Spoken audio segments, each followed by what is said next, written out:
Some encounters are so vivid and so unexpected they shake the witness long after the moment has passed. Tonight, we are crossing into that territory, traveling through a series of cases that share one unsettling thread. Every witness knew they had seen something alive, intelligent, and powerful, and that whatever it was, it didn't belong within the boundaries of ordinary nature. These are the moments that redefine a person's understanding of the woods, the world, and themselves. As you will hear, the forest, farms, and forgotten corners of America form a hidden network that these beings navigate with ease.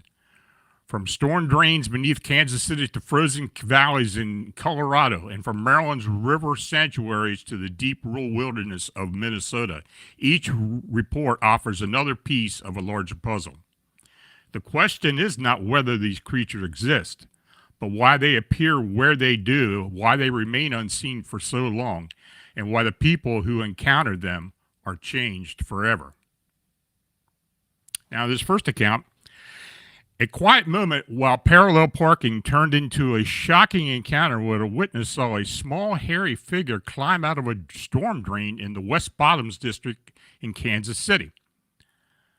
What she saw raises disturbing questions about how these beings navigate urban landscapes unseen. Now, the witness was parallel parking her vehicle after finishing work in West Bottoms of Kansas City, Missouri. The West Bottoms is an industrial warehouse district on the western side of Kansas City, which has seen its better days. Now, many buildings have been abandoned over the years and have fallen into disrepair. Although some have been converted into condos or lofts, others have become haunted houses or indoor flea markets. Now, as she was looking backward to parallel park, she noticed a little hairy person emerging from a storm sewer. The creature was covered in dirt, dark hair that resembled fur, but had not quite the same. It was not quite the same. It was either dark brown or black and stood no taller than 3 to 4 foot. It was scratching itself when she spotted it. As she backed her car towards the large truck, the creature disappeared behind it, blocking her view. And by the time she parked and got out of her car, it was already dusk.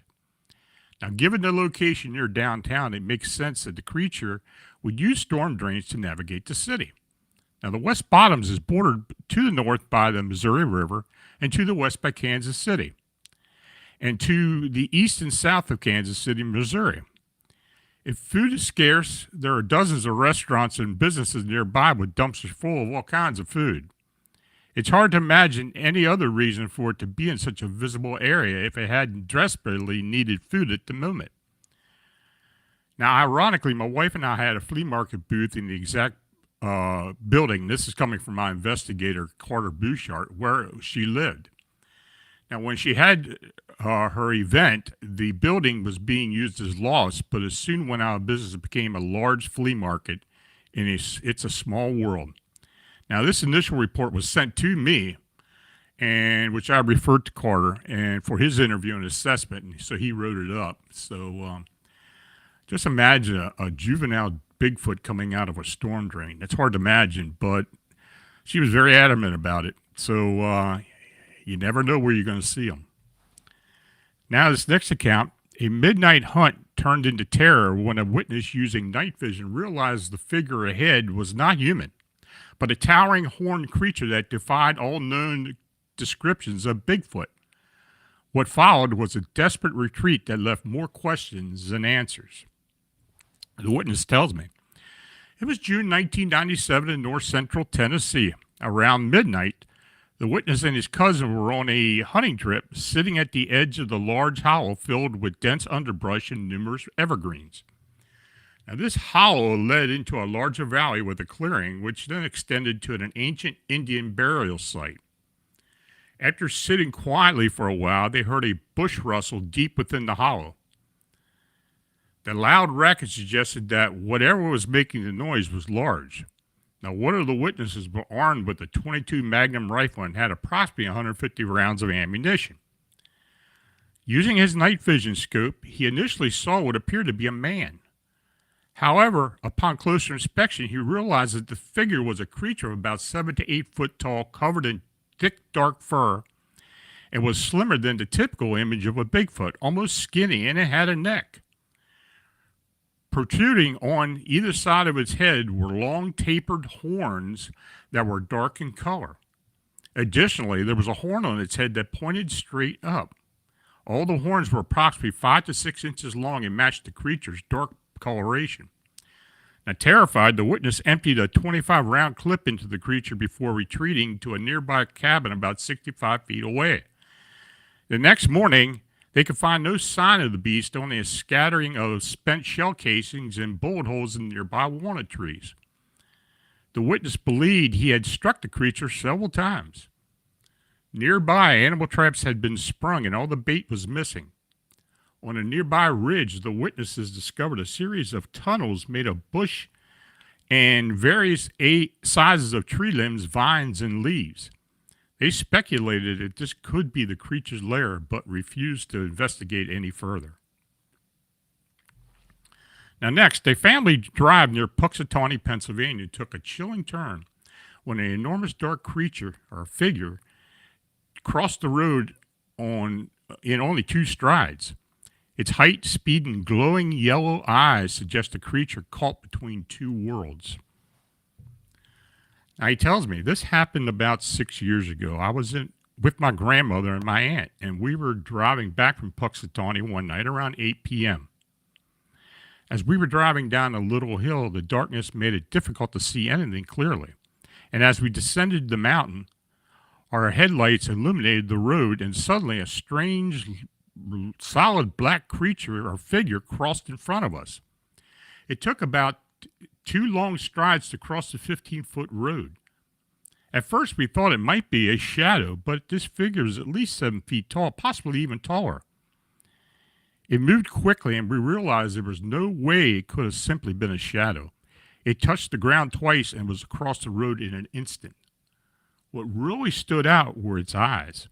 They were a dark yellow color and seemed to glow.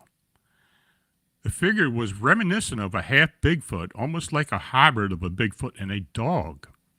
It was massive and faster than any animal or human I've ever seen. Seeing that thing was genuinely creepy.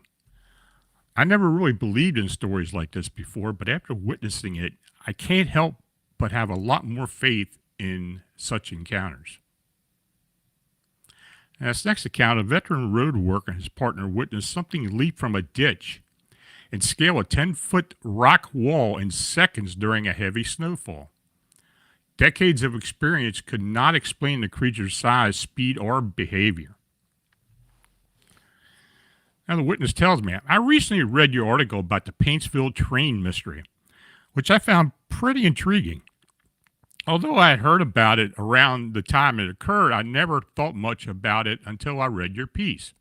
Now, I've lived in the area for my entire 67 years, and I believe it's safe to say that many unexplained phenomena are happening here. I worked for the Johnson County Road Department for 27 years and heard numerous stories during that time.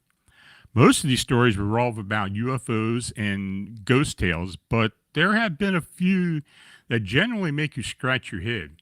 Initially, I was skeptical of what I was hearing. However, after experiencing something myself, I began to consider that there might be some truth to these other stories. So in February 2000, around mid-morning, my coworker and I were driving east on Tudor Key Road, working on a roadway as it was snowing heavily. We had been out since around midnight, but we were managing to keep up with the snowfall, and the road surfaces were looking good.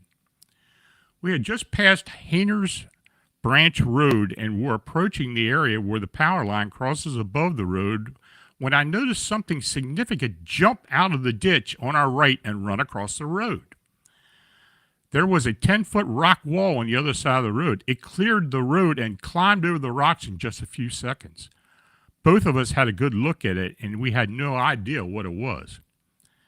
Now, I've never been a believer in Bigfoot, and I still have doubts, but I can't explain what we saw that morning. The creature crossed the road in about 50 feet in front of us and moved like a human. Now, we estimated it was about 6.5 feet tall and covered in black hair. When it jumped off the rocks, we noticed it had vast shoulders and relatively short but strong legs. Its head appeared smaller than a human.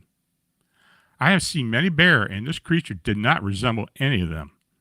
On the other hand, after looking at various pictures of Bigfoot, I can't say any of them match what we witnessed either. Now, I've talked to a few people I know about what I saw that day. Most of them suggest it was probably Bigfoot, mentioning that others had been spotted in this part of Kentucky. One individual at the county animal control told me that his neighbor saw a Bigfoot digging through a trash pile one winter. The next day, he found large footprints in the mud, and his dogs wouldn't go near the area. So I decided to write you for your perspective. Even though I have lived on my farm for over 20 years, I have never encountered any evidence of Bigfoot or anything that large. Thanks for your time. I contacted the witness, and the next morning found him to be very genuine and sincere. He forwarded a few Google Map images showing the rock wall and the road where he and the coworker had the sighting. I believe it was likely a Bigfoot, but possibly a younger male. Now, he mentioned that he had heard of other Bigfoot sightings in the area, but remained unconvinced of their existence since his encounter. Now, the next account, a seasoned hunter encountered a suffocating wall of odor and unmistakable sound of something stalking him for step into absolute darkness. His instincts told him the woods held something powerful and unknown that night. He says, it was 1993, and I'm a big archery hunter. I was hunting at about 10 miles south of Winona, Minnesota. Now, at the time, I was diehard. I'm still passionate, but I was particularly intense back then. I sat until a little after dark and even lingered in the dark. I was quite a distance from my truck and had crawled out to my spot. It was pretty much pitch black, and for the first leg of my walk out, I went through a dense spruce plantation. It was very dark, except for the old road I was following.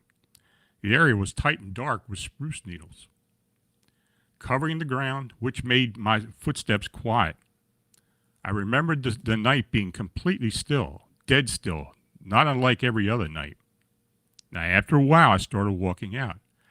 I don't know, maybe 30 to 50 yards from my sight when I walked into a wall of stench.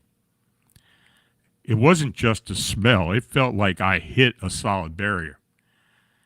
I didn't step back, but I could tell that if I had, I would have stepped out of it. The smell was not rotten. To me, it resembled a strong body odor. It was overwhelming. I thought, what the earth is this? It was so unusual. I moved on after stepping out of it, but didn't dwell on it. Soon after that, because the night was so still, I was walking on the pine and spruce needles when I heard something to my right, a little behind me, breaking twigs. It wasn't loud, but that silence, it was unmistakable. When I realized something was following me off to my right and behind, I would stop, and it would stop a moment later. I purposely stopped 3 or 4 times, and each time the same thing happened. I would stop, and it would stop too. I would wait in silence, and then I'd start moving again. I would hear it snapping twigs, snap, snap. It followed me for at least 100 yards, maybe more, until I reached the end of the spruce plantation, where the woods opened to the mix of other trees. I didn't hear it anymore, but I still had another quarter of a mile to get to my truck. I felt scared because I knew something was tracking me in there. I had just returned from Montana, where I had been a big game hunter for several years, so I was familiar with the woods. I sensed that something was off. I couldn't tell if it was bipedal. All I knew was that it was in thick brush, and if it had been a person, it would have sounded like an elephant in the darkness. I knew it was something out of the ordinary, something strange. Do I know if it was a Bigfoot? Absolutely not, but I knew it was something familiar. And coupled with the stench I encountered just before that, I started to think it probably was. So if you're enjoying tonight's presentation and want to hear more stories like this, don't forget to hit the like button and subscribe to Fams and Monsters Radio. It really helps us out to reach more people who are searching for answers about the unexplained. And make sure to click the notification bell so you won't miss out on any of our live shows. Now, this next account, what began as a simple dirt bike ride, became a life changing moment when a child heard heavy bipedal footsteps charging toward them in the woods. Later, the discovery of large footprints confirmed that something enormous had been there.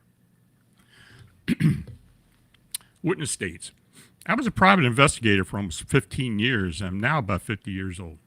However, what I'm about to share happened when I was a child. I grew up riding horses in the woods with my friends, and since my brothers rode dirt bikes, I also learned to ride those as well. One day, the three of us decided to ride a dirt bike through the woods in an area we all knew well called Harford Glen in Maryland. Since we were small, we could all fit on the bike, and at one point I wanted to get off, so I did, and my friends took off down the trail. Now, as I stood there, I suddenly heard a loud thud. I could feel it. It was a heavy object.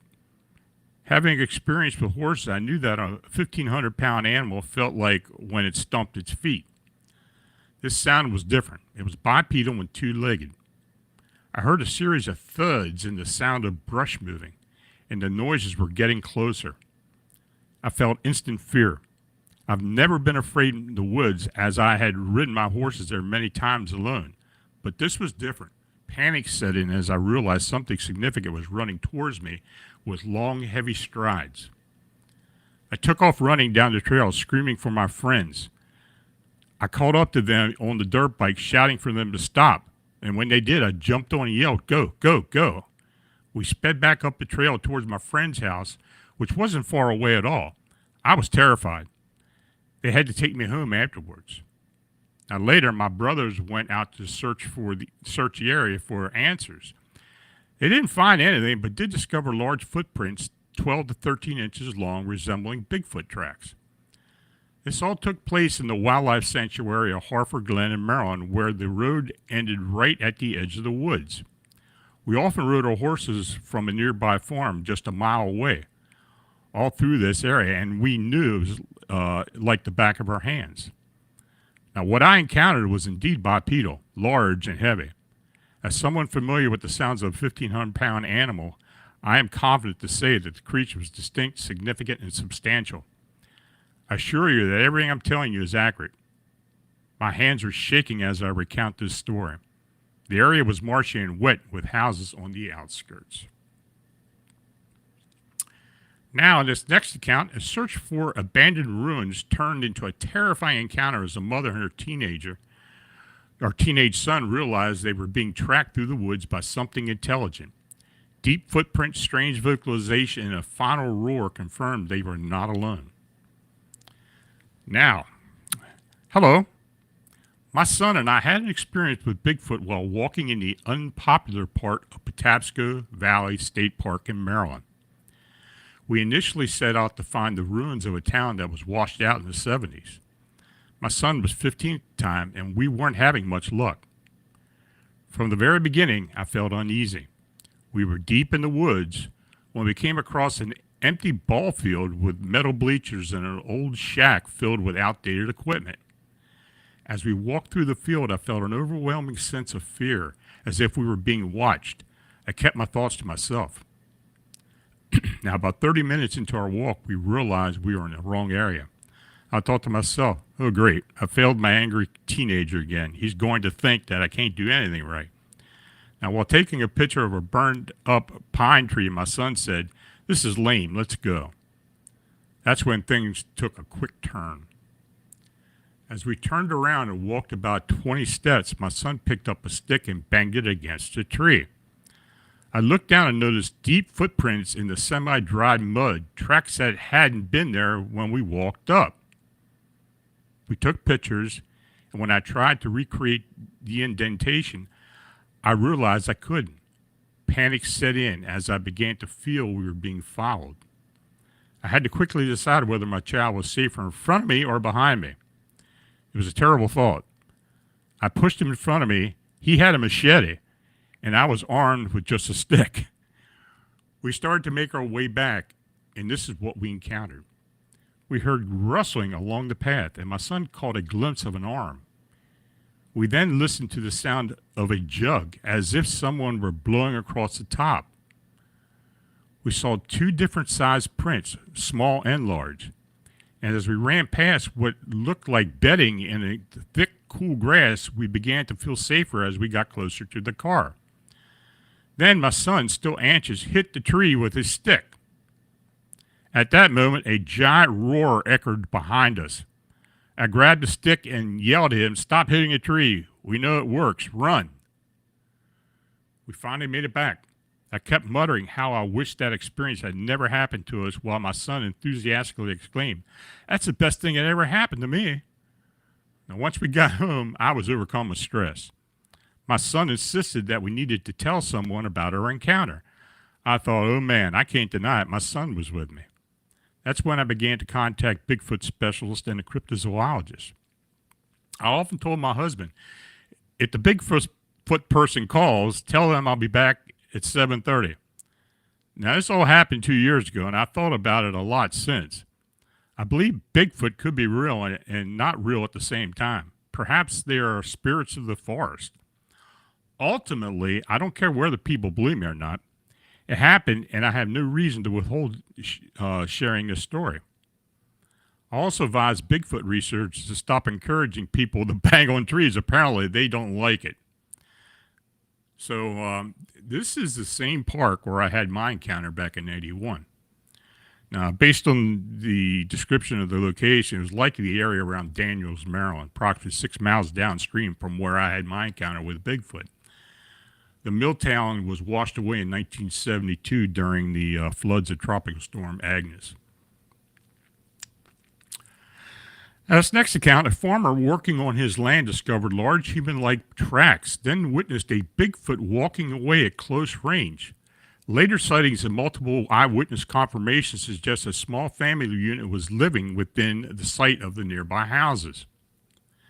Now he tells me, now on my farm in Apollo, Pennsylvania, there is a public area surrounded by houses. I'm a farmer, and I went there to do some electrical fence work for over 4 days. Now, on the first day, I noticed a strong smell that reminded me of an outhouse, even from 1,000 feet away, but I didn't think much of it. The next day, I discovered a large footprint on the ground. I thought, wow, what a crazy person to be wandering up here. The footprint was perfectly human-like, much larger than ours. The following day, while I was working on the fence in the evening with the sun setting behind me, something caught my eye. About 10 or 15 foot away, I saw Bigfoot walking away from me. It was stunning, with its hair shining in the light. It moved like an ape, but I felt a primal fear that made me want to cower in terror. I turned to run to my tractor, thinking about whether I could chase it down, but by the time I had turned the tractor around, it was gone. Now, before this incident, I called an investigator to look at the footprint I had found. I cast the footprint, and before he came over, someone had placed 2 trees across our farm road. When the investigator who had a PhD arrived, he examined the footprint and noted that it resembled ours, but much larger. He also evaluated the area where I had seen the Bigfoot and said, "You know what? There are 3 of them here. There's the female, there's the mate, and there's a little one." This all occurred right in the side of our farmhouse and neighbor's house. So a year or so later, at my daughter's farm, I became aware of a trail in the woods where Bigfoot might walk. While I was out doing some haying and restacking hay, I looked through the small wooded area into another field. I saw a creature with reddish fur walking in the woods. At first, I thought it might be a deer or some briars, but it was red-coated Bigfoot. I couldn't do anything at the moment, so I told my daughter what I had seen down at the corner of the marsh at the back of the field. Once again, there were people around, and this wasn't out in the middle of nowhere. I told my daughter's boyfriend about it, but of course, they all laughed. However, we went over to the pub, and there were 5 guys that were talking about seeing a red Bigfoot. So I knew my eyes weren't deceiving me. I had indeed seen it twice. How about that? Now, this next account, 2 witnesses watched a 7-foot creature stomping through the trees as if warning intruders to get away. The sighting unfolded during the period of reported Bigfoot behavior that included alleged abductions and physical evidence. The witness tells me, I'm an engineer and an eyewitness to a Bigfoot sighting that occurred in Colorado along the Platte River. This incident occurred approximately 40 years ago, specifically on Thanksgiving in 1984. A friend of mine was with me, so he witnessed the event as well. We had an extended view of what appeared to be a 7-foot-tall creature resembling a gorilla stomping on the ground and breaking branches, as if trying to scare away predators. We had a perfect vantage point sitting on a ridge overlooking a pond with a row of trees along the ditch at Slaughterhouse Gulch. We saw this creature, which we were initially trying to convince ourselves was just a guy in a gorilla suit, but that theory quickly fell apart and we were terrified. We sat there, frozen in fear as if it moved through the trees, stomping along the bank. We maintained eye contact for a good 200 meters, just staring in disbelief. There had been a wave of Bigfoot sightings that year. In fact, a girl was reported missing at Cherry Creek, a tributary of the Platte River, and she claimed that Bigfoot had abducted her, carrying her over its shoulder. Another teenage girl reported a similar story. The next day, we went to investigate and found footprints in the snow. Now, at the Cherry Creek sightings site, we saw more footprints in the sand. Now, it had snowed the prior night, and the snow was melting, causing the prints to disappear even as we observed them. The footprints appeared to measure 14 to 16 inches. There was another sighting connected to UFO sightings at another tributary of the Platte River, now known as Chatfield Reservoir, which involved reported sightings of deaths. Shortly after that, another sighting occurred at a trailer park in Woolhurst near the previous Woolhurst Country Club, also along the Platte River. A girl claimed that while she was out for a walk, something rustled through the bushes, grabbed her, and threw her over its shoulder. She showed us the jacket she was wearing, which was covered in strange-smelling hair that was unlike typical fur. It was thicker than human hair and had a distinct color that resembled a wet bull. This was nearly 40 years ago. I even plucked a couple of hairs from the jacket, and they smelled horrible. At the time, we were intrigued because the missing girl had been reported, and we joined a search party. Fortunately, the search and rescue teams found her just as we arrived, and she was unharmed. Now, this last account, a pre-dawn commute turned surreal when a driver saw a towering Bigfoot crossing the road with a deer draped over its shoulder. Later, conversations revealed the area had a history of similar sightings and unusual activity. Dear Phantoms and Monsters, in December 2015, I saw a Bigfoot on Potter Hill Road west of Bolton Landing, New York. I was on my way to work and driving northbound. It was about 6 a.m. and still dark.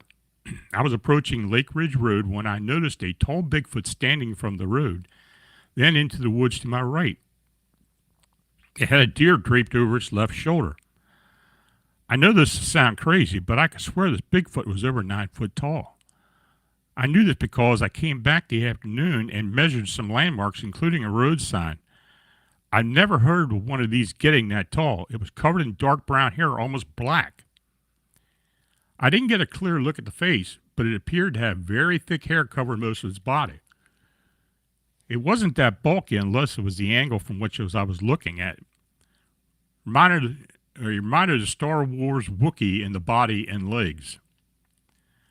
I noticed later that afternoon that there was a lot of blood and some tissue on the west shoulder of the road, so I just believed it was collecting roadkill when I saw it. I looked for footprints, but the mud was frozen. Now I walked across the road and into the woods where the Bigfoot entered. I didn't see any blood drops or tracks. It was so bad that there was no snow on the ground at the time. I walked almost a mile until I reached the edge of the yard where the fence stood. I turned around and made my way back. Now, as I got back to the road, a lady in an SUV pulled up to the stop sign and asked what I was doing. I told her what I had seen early in the morning. She told me that she had seen a younger Bigfoot walking through the woods a few hundred yards north of there back in 2008. She also said that some Bigfoot hunters had been in the area in 2008 but never heard of anything had been seen. I've heard of sightings in Whitehall, New York several years ago, but that's the only mention of Bigfoot I'm aware of around here. Now, I've been back to the area a few times since December, but haven't come across any evidence. In April, my brother and I were a few miles from the location working at a house at Trout Lake Road. It was late afternoon when we heard a sustained shrill sound coming from the north. Neither of us had heard that before, and we both are in the woods a lot. If that was a Bigfoot, then I believe that they are in the vicinity. I'm going back in the area during my vacation week in July. Maybe spend the night in the woods. I now have some trail cams and voice recorders that I plan to place in a nearby gully, which I think Bigfoot is using to travel through. Any suggestions? I'm new to this, so I feel like it's a good opportunity to get my feet wet. So as we wrap up tonight's presentation, it's clear that the Bigfoot phenomenon is far from more layered than the public realizes. These encounters stretch across geography, culture, and time. Yet the behavioral signatures remain consistent. Deliberate movement, situational awareness, and the presence that feels neither animal nor fully human. What we're seeing is a pattern that suggests intelligence and intent rather than coincidence. If anything, tonight's reports remind us that these beings are watching us just as closely as we try to observe them. So if you had an encounter of your own, large or small, reach out and let me know. Each new piece of the puzzle brings us a step closer to understanding what's sharing these forests with us. Stay aware, stay safe, and as always, keep looking into the unexplained. Good night.